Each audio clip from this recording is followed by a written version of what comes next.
I thought I was marrying the love of my life, the woman who made me better, the one who saw the good in me when I couldn't even see it myself. But on our wedding night, one word from her lips shattered everything. A name that I had buried long ago, my old name, the name of the boy who destroyed her innocence. And that night, I realized I was the villain in her story. Her name is Otunwa, and when I met her, I didn't just fall in love, I found healing. She was warm, God-fearing, bold and beautiful. But I also saw a quiet sadness in her eyes, like someone who has survived a storm and still stood strong. I admired that about her. When I asked her to be mine, she told me one thing clearly: no sex before marriage. I respected that. I was a new man, saved by grace. I had changed my name, changed my life, and left my past at the feet of Jesus. So I waited. I loved her with patience. I respected her. I honored her. On our wedding night, everything was perfect. The prayers, the vows, the tears of joy. We laughed like kids, held each other like we had waited a lifetime, until something happened. On the bed, looking forward to what we had been waiting for. But there was no hurry. No need. Tonight is our night, and it has to be perfect. Then we tried to be intimate, but she suddenly froze. I asked her what was wrong. She looked at me, confused, then pain and agony. Then she asked the question that changed everything.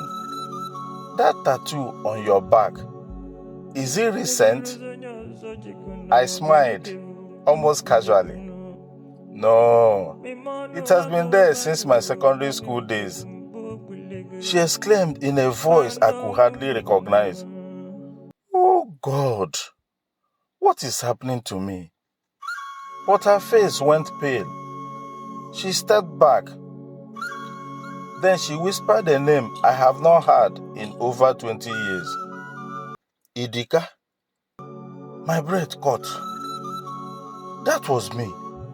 Before I changed my name to Chris, before I gave my life to Christ, and before I tried to leave my sins behind.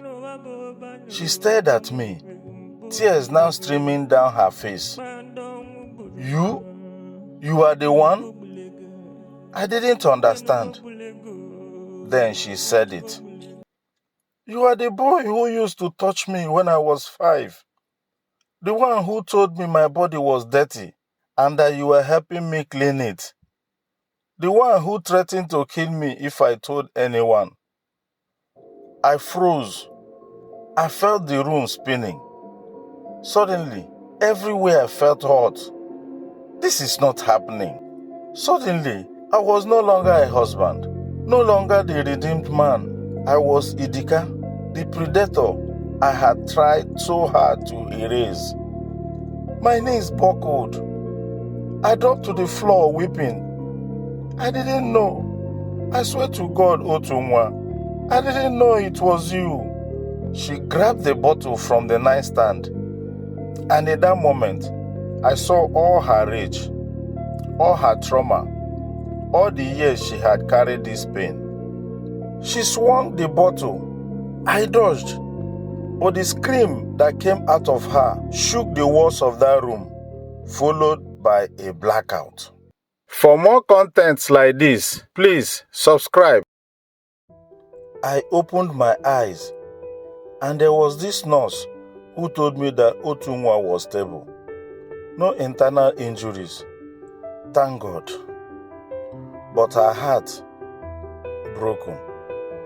I stood in the living room, hands shaking when she walked out. bandages on her neck, eyes swollen with pain. She looked at me like I was death itself. Idika, give me one reason why I should forgive you. I cried. Please, I said, don't call me that name again. I buried him. I became Chris.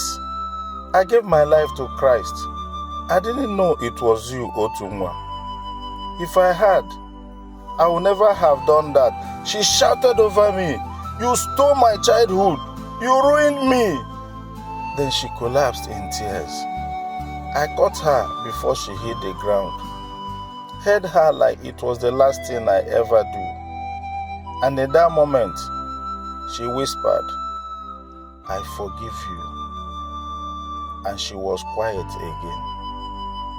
I could feel her pain. She forgave me, not because I deserved it, but because God had taught her something deeper than pain. You see, some people live their whole lives running from their past. Some bury it, rename it, run from it, but you cannot outrun the people you have hurt.